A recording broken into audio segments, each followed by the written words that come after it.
Thomas Miller, a 65-year-old war veteran, believed his battles were long behind him. All he wanted was a quiet summer on the family farm he had protected his entire life.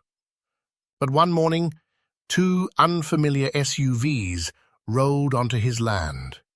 5 men stepped out, polite on the surface, cold underneath, sent by a powerful tycoon determined to seize the property at any cost. Thomas refused. The threats began, and then the pressure turned dark. What they didn't expect was this. His son, Jack Miller, a U.S. Marine, returned home on unexpected leave, alongside his highly trained K-9 partner, Rex. That single moment would transform an ordinary farm into the center of a dangerous confrontation, exposing secrets buried for decades and forcing powerful men into the light. Before we begin, please subscribe, like this video, and tell us where you're watching from in the comments. Your support truly means everything to us. Summer arrived quietly in Redwood Falls, Montana, the kind of dry, sun-bleached morning where the air smelled of dust, hay, and old pine, and the land seemed to breathe slower than the rest of the world. Thomas Miller stood near the eastern fence line of his family farm, one boot planted on a weathered wooden post, tightening rusted wire with hands that had not trembled in decades. At 65, he was lean but solid, his frame shaped by years of manual labor and military discipline rather than comfort. His hair, once dark brown, had thinned into iron-gray streaks, kept short out of habit. A trimmed gray beard framed a face marked by sharp cheekbones and deep lines that spoke less of age and more of endurance. His eyes, pale blue, alert, and unsentimental, were the eyes of a man who had learned long ago that peace was never permanent, only borrowed. Thomas had served his country in uniform when he was young, and though the war had ended, it had never truly left him. It lived in his posture, his silence, and the way he always noticed the wind before the sound. The farm had belonged to the Miller family for over a century. Thomas had been born here, buried his parents here, and scattered his wife's ashes at the edge of the field where the grass bent toward the creek. Since her death, the land had become both shelter and burden, a place where memories clung heavier than the summer heat.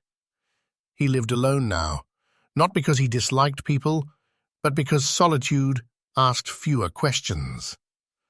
The low hum of engines cut through the quiet. Thomas straightened slowly, squinting toward the dirt road that wound through his property like an old scar. 2 black SUVs rolled forward, their tires stirring dust that hung in the air longer than it should have. They were clean, expensive vehicles, wrong for this road, wrong for this land. He didn't move toward the house or reach for the shotgun mounted inside the barn. Instead, he waited. Waiting had kept him alive once. 5 men stepped out. They were dressed neatly, pressed shirts, work boots that had never known mud, sunglasses despite the early hour. The one who walked ahead of the others was tall and broad-shouldered, in his late 40s perhaps, with a shaved head and a thick, trimmed beard that sharpened the angles of his jaw. His movements were controlled, deliberate, the kind of confidence that came from knowing others usually stepped aside. Behind him stood 2 younger men, lean and restless, scanning the property rather than Thomas. The remaining 2 stayed close to the vehicles, hands never far from their jackets. "Mr. Miller," the lead man called, his tone polite but empty. "We appreciate you meeting with us." Thomas didn't answer right away. He took in their stance, the way one man's jacket pulled tight at the waist, the faint, metallic outline beneath the fabric. Weapons. Not displayed, but not hidden well enough either. A message, he thought. Always a message.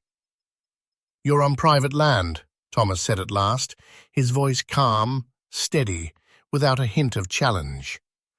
"State your business." The man smiled thinly and stepped closer, holding out a folder.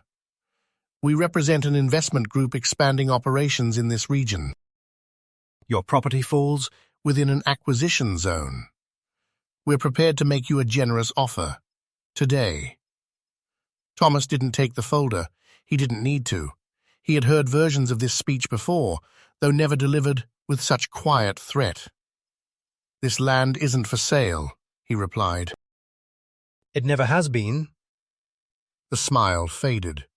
The man's eyes hardened. "You should reconsider. Opportunities like this don't come twice." "And neither do farms like this," Thomas said, setting his weight evenly on both feet. He felt the familiar tightening in his chest, not fear, but memory. Men like these Had always believed land could be taken if enough pressure was applied. One of the younger men shifted, annoyed. Another glanced toward the barn, then the house, measuring distances. Thomas noticed everything. He always did. "Careful," the lead man said softly, lowering his voice as if offering advice. "People who hold on too tightly tend to lose more than they expect." That was when the sound of a third engine reached them, louder, closer, unmistakable. A dusty pickup truck came into view, slowing as it approached the cluster of men. The driver's door opened before it fully stopped. Jack Miller stepped out, tall and broad, his build unmistakably military, shoulders squared, movements efficient. At 34, He carried himself with the controlled tension of a man trained to read danger before it spoke. His dark hair was cropped short, his jaw lined with light stubble, his expression unreadable behind calm brown eyes sharpened by years of service as a U.S. Marine. He wore a plain gray t-shirt, faded jeans, and boots worn in ways only long marches created. Beside him leapt Rex, a 5-year-old German shepherd with a powerful black and tan frame, alert ears, and intelligent amber eyes. The dog moved with disciplined energy, staying close to Jack's leg, watching the strangers without sound, without hesitation. Jack had come home early, after days of unanswered calls. A father's silence could mean many things. Experience had taught him never to ignore it. "Is there a problem here?" Jack asked, his voice even, carrying just far enough. The men turned. The lead man's jaw tightened as his gaze flicked from Jack to Rex, then back to Thomas. For a brief moment, calculation replaced confidence. "No problem," the man said, stepping back. "Just business." Jack didn't move. Rex didn't blink. After a tense pause, the men returned to their vehicles. As they climbed in, the lead man leaned closer to Thomas, his voice low, meant only for him. "You're not the first to say no," he murmured, "and you won't be the last to regret it." The engines roared, the SUVs turning back toward the road, leaving dust, silence, and a warning that settled deeper than the heat. Thomas exhaled slowly. Jack watched the vehicles disappear, a quiet certainty forming in his chest. This wasn't over. It had only just begun. Jack Miller stayed. The decision settled in him the way muscle memory always did, quiet, instinctive, unquestioned. He called his command that afternoon, explained that a family issue required him to use the remainder of his leave. There were no dramatics, no raised voices, just a calm statement, delivered the way Marines were trained to deliver bad news and final decisions. When he hung up, he stood for a long moment on the porch of the farmhouse, looking out over the land that had shaped his childhood and his father's silence. Something here was wrong, and leaving now would feel like abandoning a perimeter before dawn. Thomas didn't argue. He watched his son move through the yard with measured steps, the same way he used to watch him as a boy, already noticing details other children ignored. Pride flickered across the old man's face, followed quickly by worry. Wars had a way of following families. Rex felt it first. The German shepherd had spent most of the afternoon lying in the shade near the barn, his black and tan coat absorbing the heat without complaint. Amber eyes, half-lidded, but never unfocused. At 5 years old, Rex was in his prime, thick through the chest, powerful in the hindquarters, a faint scar along his right ear from an old training accident that never dulled his confidence. He had been trained to read patterns, not moments, and by late afternoon, his body had gone tense in a way Jack recognized immediately. The dog rose and walked the fence line, stopping at the same stretch of wire near the northern boundary. His ears pricked forward, nose low, tail stiff. He sniffed once, then twice, and let out a low, restrained whine that never left his throat. Jack followed, crouching beside him. The ground was dry, packed hard by summer heat, but there were marks, faint impressions pressed into the dust, not fresh enough to alarm a casual eye, but too consistent to ignore. Tire tracks. The same width, the same tread. They ran parallel to the fence and vanished toward the road, always in the same direction, as if whoever made them never stayed long enough to turn around inside the property. Jack felt a slow burn behind his ribs. Surveillance. Not intimidation. Not yet. That night, the heat lingered even after sunset. Jack lay awake on the old couch, listening to the house breathe, wood contracting, insects buzzing against the screens, Rex shifting occasionally near the door. Sometime past midnight, a sound cut through the rhythm. Soft, deliberate. The crunch of dirt where no foot should be. Jack was upright in seconds, bare feet silent against the floor, hand closing around the flashlight he'd set within reach. He stepped outside, scanning the tree line, the barn, the fence. Nothing moved. No engines, no voices. Just the faint sense of being watched, the same sensation he'd felt overseas when the night went too quiet to be honest. The next morning brought no answers, only more questions. Thomas noticed it first, a section of the western fence sagging slightly, not broken, not damaged, just shifted. Someone had tested it, adjusted it, then put it back close enough that most men would never notice. Thomas noticed because he knew the land the way some men knew their own scars. That wasn't the wind, he said quietly. Jack didn't disagree. By the third day, the pattern became undeniable. Rex returned to the same stretch of boundary every morning, always alert, always tense. The tire tracks reappeared, faint but consistent. Jack began marking them mentally, timing their appearance, noting how they vanished after midday, as if whoever was watching preferred to work when the sun was high and shadows were short. It wasn't fear that settled into Jack's chest. It was certainty. On the fourth afternoon, Jack walked the perimeter alone, moving slowly, deliberately. Near the fence, something caught his eye. Wood that looked too new, too clean. He knelt and brushed away dust to reveal a boundary stake, freshly driven into the ground. The wood was pale, unweathered, the markings sharp and precise. Not Thomas's work, not anyone local's. Jack's jaw tightened. Boundary stakes weren't warnings. They were claims. That evening, a pickup truck pulled into the drive just before dusk. The driver was Sarah Caldwell, a neighbor from half a mile down the road. She was in her early 50s, tall and spare, with sun-browned skin and dark blonde hair pulled back into a practical braid. Years of running cattle alone had given her a steady, unflinching gaze and a voice that rarely wasted words. She stepped out, Hat in hand, concern etched into the lines around her eyes. "I saw the SUVs earlier this week," she said, glancing toward the road. "You're not the only one. 2 other properties got visits. Different men. Same offer."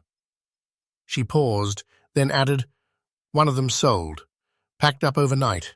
No goodbye." After she left, silence pressed in harder than before. Thomas sat at the kitchen table long after dark, staring at his hands. Jack stood by the window, watching the fence line. Rex lay between them, head on his paws, eyes open. The final confirmation came just before dawn. Jack returned to the boundary stake with a measuring tape and compass, tools borrowed from the barn. The placement wasn't random. It aligned perfectly with county maps, with legal descriptions Jack had seen before during disaster response training. Someone wasn't just watching. Someone was preparing paperwork, redrawing lines, building a case to take the land without ever stepping foot on it again. Jack straightened, dust clinging to his hands, and felt the truth settle cold and heavy. This wasn't about threats. It wasn't even about force. It was about erasing ownership, quietly, cleanly, with ink instead of blood. Behind him, Rex let out a low growl, not at the fence, but at the road beyond it. Someone was already counting on the land being theirs. Jack Miller drove into Redwood Falls just after mid-morning, the sun already high enough to bleach the storefronts and pulled a smell of hot asphalt from the road. The town looked the same as it always had. 2 main streets, a diner with peeling red paint, a feed store, a hardware shop. But familiarity had a way of hiding rot. He parked near the courthouse and walked, eyes up, posture relaxed in the way that signaled confidence without invitation. Rex stayed in the truck for now, the German shepherd lying alert across the back seat, watching reflections move across the glass with patient intensity. Jack's first stop was the hardware store, not to buy anything, but to listen. In towns like this, men talked when they believed no one important was around. The clerk, a soft-spoken kid barely out of high school, mentioned nothing beyond weather and prices. But outside, leaning against a pickup with a dented tailgate, Jack found the man he was looking for. Earl Donnelly had been a sheriff's deputy for 27 years before a drunk driver took his wife on a wet highway and hollowed something out of him that never quite came back. He was in his early 60s now, tall but stooped, with a thick white moustache that hid a permanent frown and eyes the color of old steel. Retirement had softened his edges, but not his instincts. He wore his habits like scars. When he saw Jack, recognition flickered, followed by caution. "Didn't expect to see a Miller back in town this long," Earl said, voice gravelly, hands shoved into the pockets of his faded vest. "I'm not here to be seen," Jack replied. "I'm here to understand." Earl studied him for a moment, then nodded once. "Coffee," he said, jerking his chin toward the diner. "Walls there have heard worse." Inside, the diner was cool and dim, the hum of an old ceiling fan stirring the smell of grease and burnt coffee. Earl took the booth with his back to the wall, habit again. He listened as Jack spoke, about the SUVs, the fence, the stake, without interruption. When Jack finished, Earl didn't respond right away. He stirred his coffee, watching the surface ripple. "There's a name behind this," Earl said finally. "One most folks don't like saying out loud." He leaned forward slightly. "Victor Hale." Jack didn't react. he waited. "Hale doesn't show up himself," Earl continued. "Never has. He sends men who look clean enough to pass and mean enough to be believed. Buys land through shell companies. Pressure first, paperwork next, trouble last." His mouth tightened. "I've watched it happen 3 times in 10 years. 3 families?" Jack asked. Earl's eyes dropped to the table. 3 that anyone talks about. 1 sold and left in the night. 1 lost the place after a quiet foreclosure no one could explain. 1 burned out. Official report said faulty wiring. He paused. None of them stayed. Jack felt the words settle into him like weight. Why hasn't anyone stopped him? Earl let out a short, humorless laugh. Because Hale doesn't break laws in ways that stick. He bends them. And because he knows who to call before the ink dries. He glanced up, eyes sharp again. "Your father's land sits in the middle of what he wants. Always has." Jack thanked him and left without ceremony. Outside, the sunlight felt harsher. He drove back toward the farm, slower than he'd driven in, mind turning over the same name again and again. Victor Hale. A man who collected land the way others collected silence. When Jack reached the property, Thomas was repairing a hinge on the barn door, movements precise, jaw set. He looked up when Jack approached, already reading the answer in his son's face. "Did you find a name?" Thomas asked. "Victor Hale," Jack said. The effect was immediate. Thomas's hand slipped, the hinge clanging softly against the wood. Color drained from his face, replaced by something tighter, older. He straightened slowly, eyes narrowing not with anger, but recognition. "That's not a name you bring home," he said quietly. "You know him?" Jack replied. Thomas turned away, wiping his hands on a rag that had seen better decades. "I know of him," he said, "and that's all you need to know." Jack didn't push, not yet. He had learned in the Corps that silence was sometimes a perimeter, not a wall. Instead, he nodded and stepped back, letting the tension hang where it was.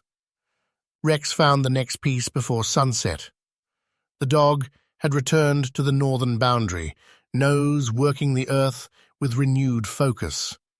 He pawed at a shallow depression near the fence, then dug harder, controlled, deliberate. Jack joined him and reached down just as Rex's teeth closed gently around something hard. It was a fragment of black plastic, warped and scorched along one edge, no bigger than a coin. Melted circuitry peeked through the crack. Jack's pulse quickened. Electronics. Not farm equipment. Not trash. Thomas stared at the fragment in Jack's palm, his expression darkening. "They're watching," he said. It wasn't fear in his voice. It was certainty. That night, as the heat broke and the sky bled into deep blue, Jack stood alone at the fence line, the melted plastic heavy in his pocket. He thought of Earl's words, of the families that had vanished without headlines or funerals, of the way Thomas had flinched at a name that should have meant nothing. The realization came slow and sharp. The men from the SUVs weren't the beginning. They were the echo. Victor Hale had been moving through this valley for years, quietly erasing resistance, And now he had reached the Miller land. Behind Jack, Rex lifted his head and scanned the dark, muscles coiling as if ready for a command that hadn't been given yet.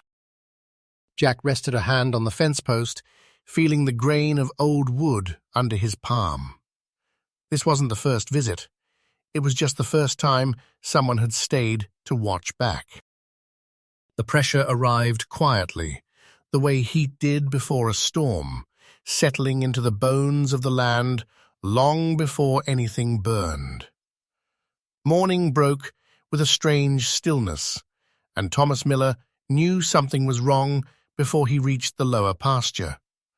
One of the calves lay on its side near the fence, eyes glassy, throat cut clean and precise.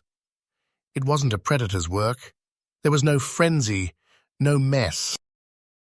It was deliberate. Thomas stood over the body for a long time, his face unreadable, the sun already warming the dust at his boots.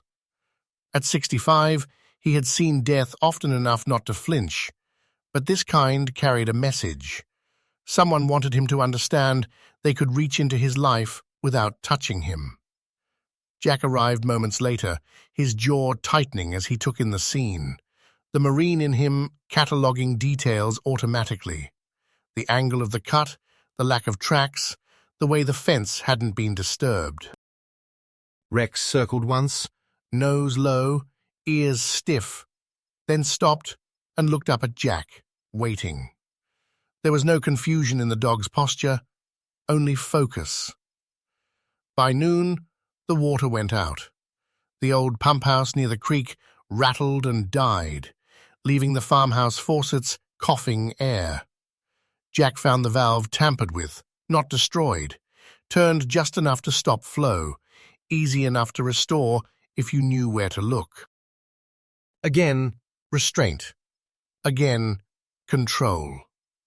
That afternoon, Thomas discovered the grain storage door hanging open, sacks ripped and scattered, feed ruined by dirt and moisture. No fire, no theft. Only waste. "They're measuring," Jack said quietly, kneeling to examine the hinges.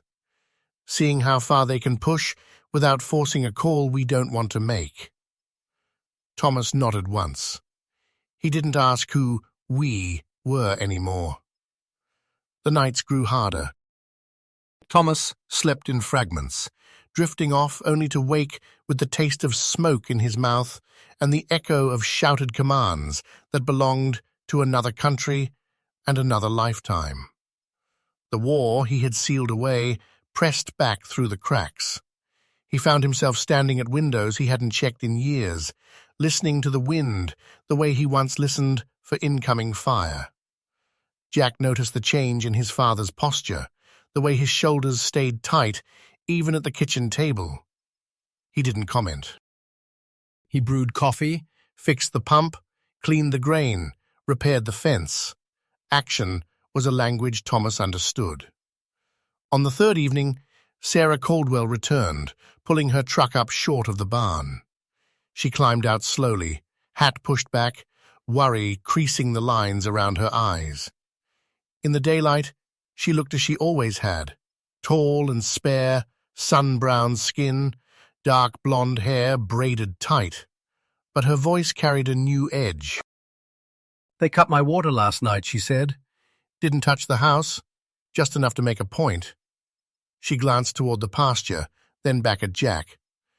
"And I saw someone on the ridge this morning, watching. Didn't come closer." Sarah had lost her husband years ago in a rollover during calving season. It had made her cautious and unromantic about threats. If she was rattled, it mattered. Jack listened, eyes tracking the tree line even as she spoke. When Sarah left, Rex followed her truck with his gaze until it disappeared, then turned sharply toward the northern boundary, hackles lifting. Jack clipped on the leash and followed. The dog moved fast, nose skimming the ground, pulling Jack toward the low brush beyond the fence. For a brief electric moment, Rex stopped and stiffened, ears forward, tail level. Jack felt it too, the sense of presence just out of reach. Then it was gone. The scent trail ended abruptly, as if the person had stepped onto rock or doubled back with care. Rex whined softly, frustrated, then looked to Jack for instruction. Jack crouched and ran a hand along the dog's neck, grounding them both. "They wanted you to find that," he murmured. "They wanted to see how far you'd go." The realization settled heavy. This wasn't random cruelty. It was calibrated pressure, each act designed to provoke without igniting.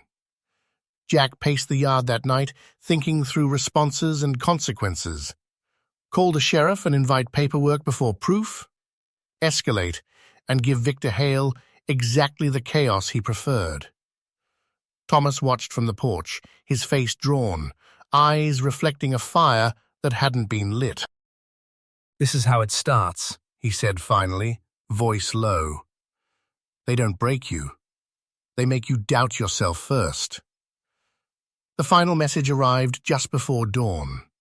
Jack found it when he went to secure the storage shed. A scrap of paper, folded once, pinned neatly to the wooden door with a clean steel nail. The handwriting was blocky and careful, as if written by someone who wanted to be understood, not recognized. "This is only a reminder," it read. "Next time it won't stop." Jack stood there for a long moment, the paper fluttering slightly in the early breeze. Behind him, Rex growled, a low sound that vibrated with intent. Thomas stepped up beside his son, reading the words without expression. No fire had touched the land. No blood had been spilled beyond a single calf. But the meaning was unmistakable. The pressure was no longer subtle. It had found its voice. Night settled over the farm with a weight that felt earned. The warning note still hung in Jack's pocket like a stone, its words pressing into him with every step. Thomas had retreated to the barn after dusk, the old place smelling of hay and oil, the boards warm from the day's heat.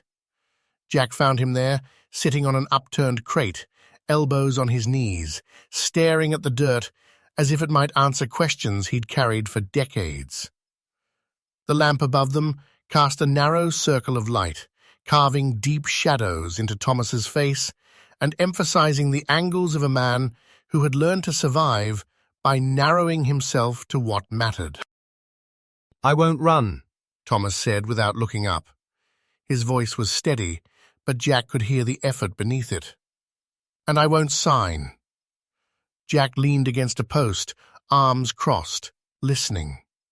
Rex lay near the doorway, his black and tan body relaxed but alert, head resting on his paws, amber eyes tracking every shift in Thomas's breathing.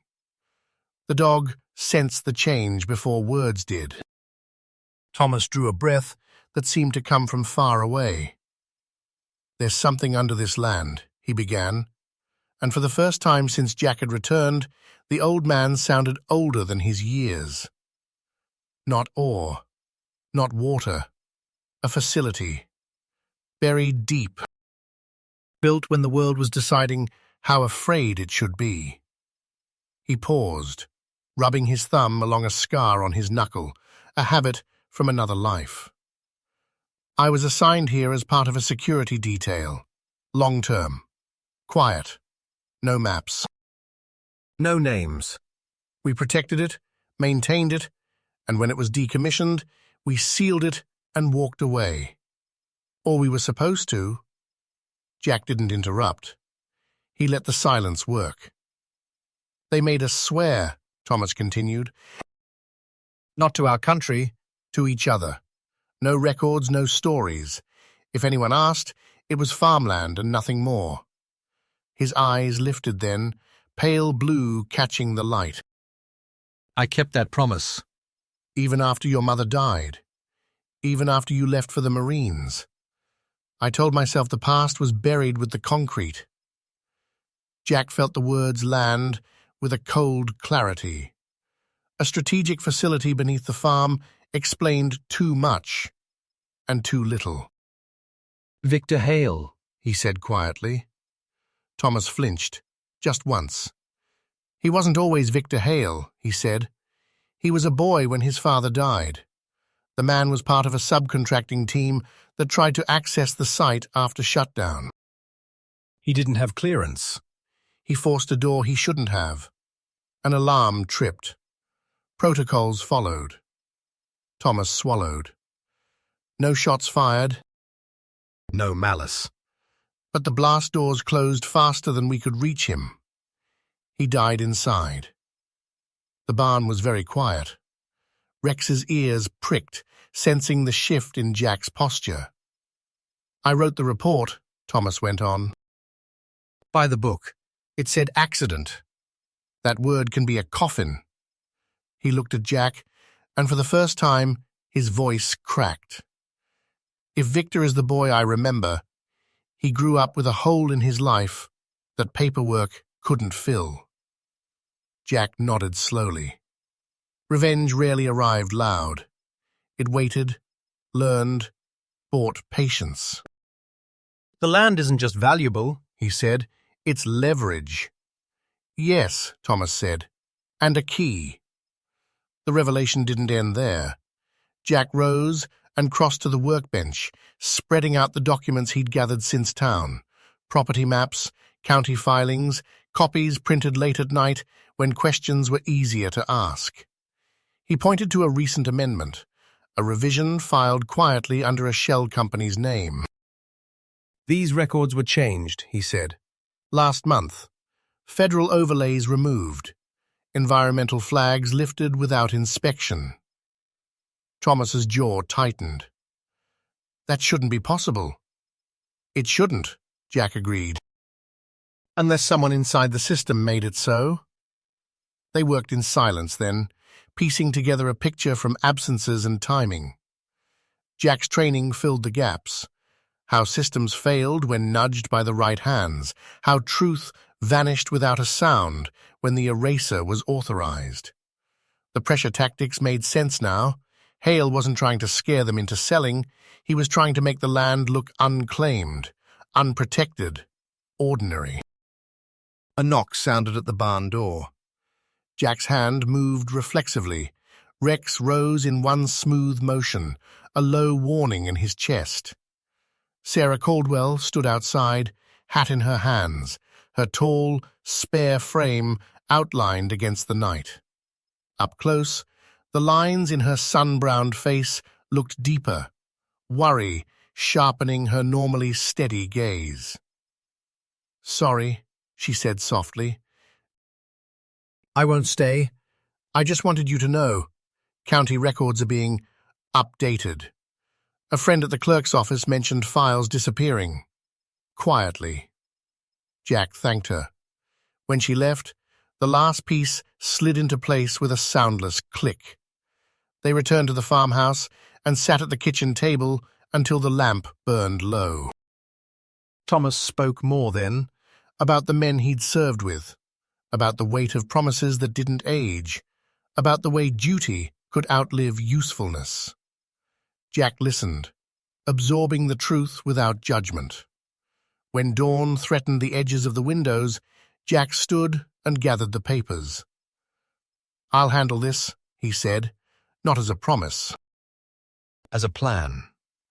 Rex pressed close, his broad head resting briefly against Thomas's knee, the dog's warmth grounding the old man in the present. Thomas placed a hand on the shepherd's neck, fingers steadying. Outside, the land waited, unchanged in the half-light, holding secrets that had outlasted a war. Jack stepped onto the porch as the sky paled, the realization firm now. Victor Hale wasn't just erasing families.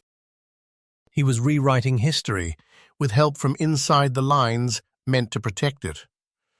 And someone had made the decision to look away. The heat did not wake Jack. The silence did. It was the wrong kind, the kind that swallowed the insects and held the air too still for a summer night. He opened his eyes to darkness pressed thick against the farmhouse windows and knew, with the calm certainty drilled into him by years in uniform, that the night had chosen its moment. Rex was already on his feet. The German shepherd stood rigid at the foot of the bed, ears high, muscles locked, a low vibration rolling through his chest. 5 years old, black and tan coat, scarred faintly along the flank from a training accident in Fallujah, Rex was not a pet. He was a partner, and partners did not growl like this without reason. Jack rolled from the bed, bare feet touching cool wood, and reached for his phone. No signal. That was new. He slipped on his jeans and boots in one motion, pulling a t-shirt over shoulders, still bearing the quiet geometry of marine strength. Broad, squared, built not for show, but for endurance. His face in the mirror caught the faint glow of the moon. Sharp jaw, stubble dark against sun-browned skin, eyes already alert. He opened the door. The smell hit first. Gasoline, sharp and wet, riding on smoke. Then the orange flicker rose beyond the barn. "Dad!" Jack shouted, sprinting across the yard as flames climbed the old wooden siding like something alive. The fire had been set carefully, intelligently, accelerant along the windward edge, timed for when the valley breeze would do the work. Not vandalism. Strategy. Thomas's bedroom window burst open. The old man leaned out, coughing, his silver hair wild against the glow. 65 years had carved him lean and sinewed, but sleep still slowed him. Jack reached the porch as Rex tore ahead, barking once, short, sharp, directional. Jack burst through the front door and found smoke already coiling along the ceiling. He crossed the room in 3 strides, wrapping an arm around his father's shoulders. Thomas smelled of sweat and ash, eyes wide but focused, the look of a man who had survived worse nights. "They're here," Thomas said hoarsely. "I know," Jack answered. "Move." They staggered outside as the barn roof groaned, sparks lifting into the sky like fireflies. Jack dragged Thomas toward the irrigation ditch, Rex circling them, herding with precision, placing his body where the fire tried to claim space. Heat scorched Jack's back.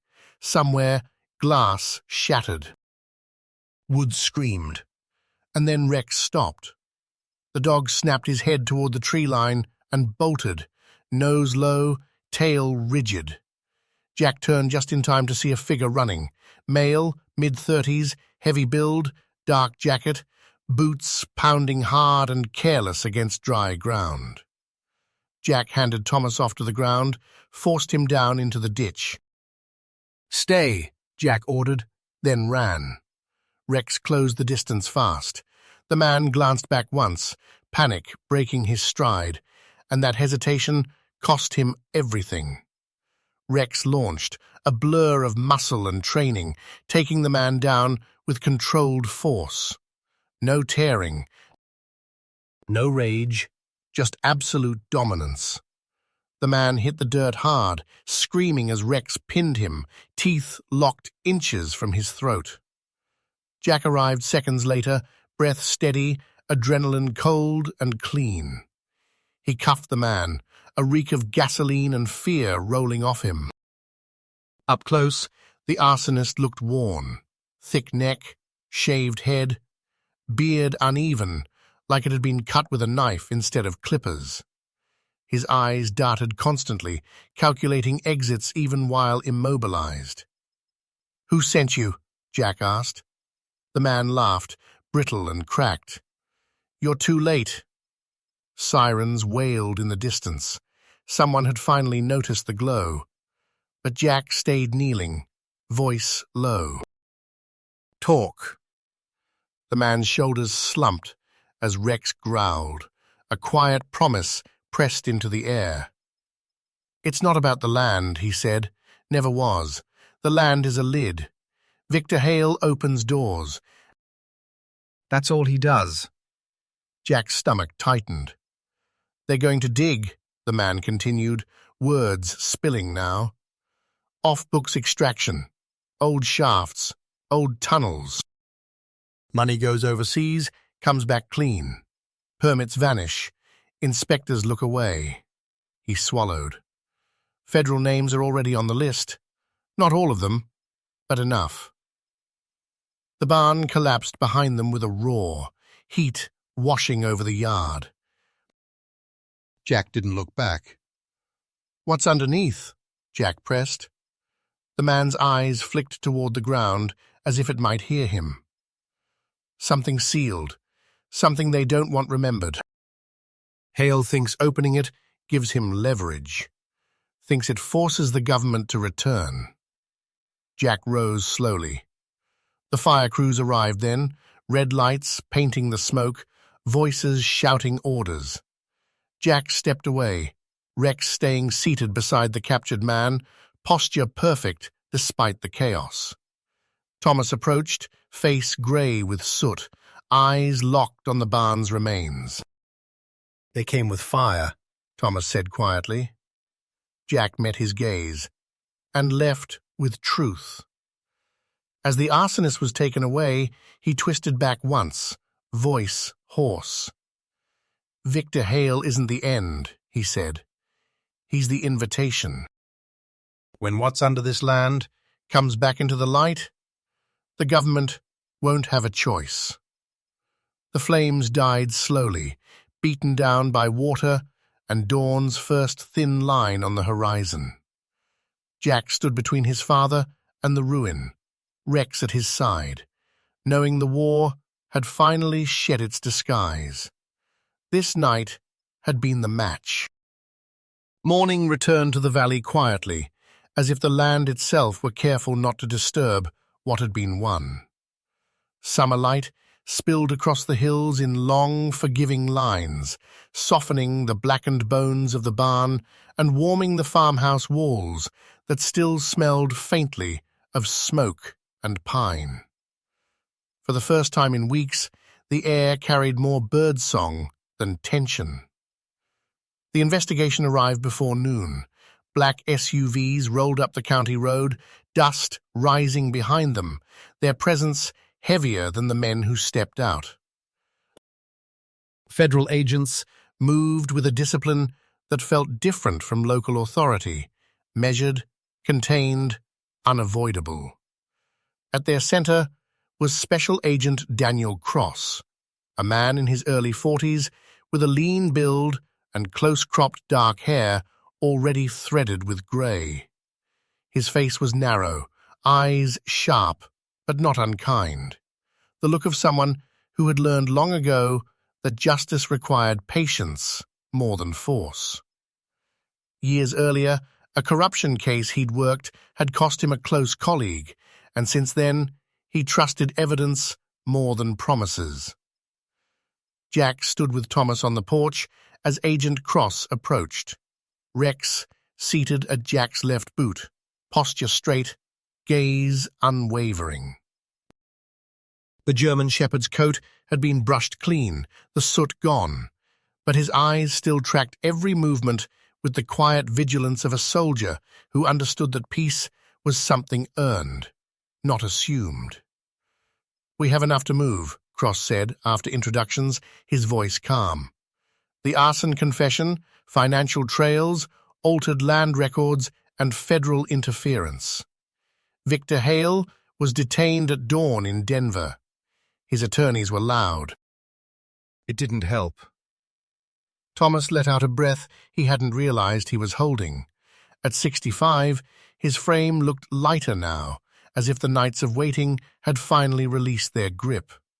His face, deeply lined by sun and war, softened, not into relief, but into acceptance. "It's over then." "For him," Cross said, "and for anyone tied to what was buried here." The words spread quickly. By evening, the news vans arrived at the edge of the property, cameras kept back by federal tape. Sarah Caldwell stood among them, notebook pressed to her chest, tall and spare as ever, her dark hair pulled back in a low knot against the heat. Her skin, weathered from years of sun and fieldwork, glowed with something like vindication. She didn't push forward. She only met Jack's eyes and nodded once, the kind of acknowledgement that meant the story would be told right. The land was declared protected within the week. Federal designation followed: historic, restricted, preserved. No drilling, no development, no quiet revisions in dusty offices. The ground that had carried secrets for half a century was finally sealed by law instead of silence. Survey markers went up, not as threats, but as shields. Jack made his decision the same way he did everything else, without ceremony. He stood in the kitchen one evening, the windows open to warm summer air, cicadas rising like static beyond the fields. Thomas sat at the table, hands wrapped around a chipped mug, watching his son with the careful attention of a man who had learned that departures mattered. "I'm done," Jack said simply. "With the Marines." Thomas studied him, searching for doubt, and found none. "You sure?" "I've been sure for a while," Jack answered. "I just didn't know where I belonged yet." Outside, Rex lifted his head at the sound of Jack's voice, tail thumping once against the floor. He was 6 now, muzzle just beginning to grey, still powerful, still precise. His loyalty had never wavered, not in cities overseas, not here, not in fire. The K9 and Veteran Support Center took shape slowly, honestly.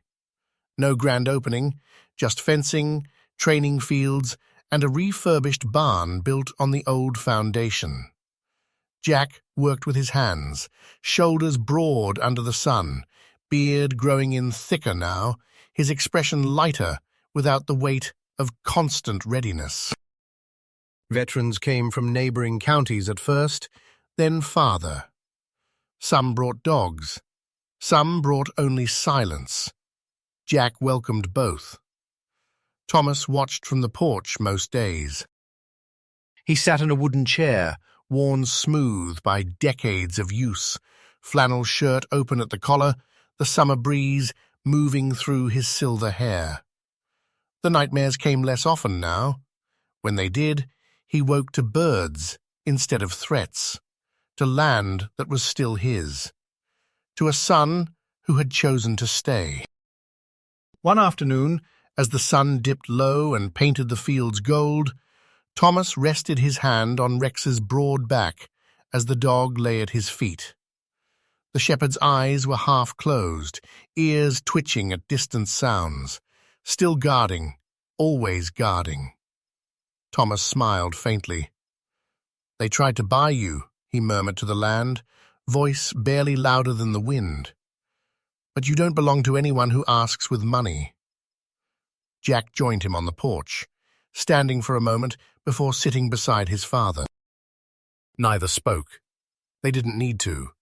The valley breathed around them, summer, full and alive. Some land could not be sold, not because it was priceless, but because it remembered. It held the weight of vows made in silence, of blood spilled in defense of things that never made the headlines. It remembered the men who stood when they were told to move, and the ones who came home to stand again. Rex shifted, settling deeper into the boards, his presence steady and final. The land had refused, and because it had, so had they. Sometimes the greatest miracles don't arrive with thunder or fire. They come quietly, through courage when fear is loud, through truth when lies feel powerful, and through people who refuse to walk away from what is right. God does not always remove the storm, but He gives us the strength to stand while it passes. In our daily lives, when the weight feels heavy and the road feels unfair, remember this. No prayer is wasted, no tear is unseen, and no act of faith is forgotten. If this story touched your heart, please share it with someone who needs hope today. Leave a comment and tell us what you're praying for, and if you believe that God still works miracles in ordinary lives, subscribe to the channel. May God bless you, protect your home, and fill your days with peace, courage, and quiet miracles.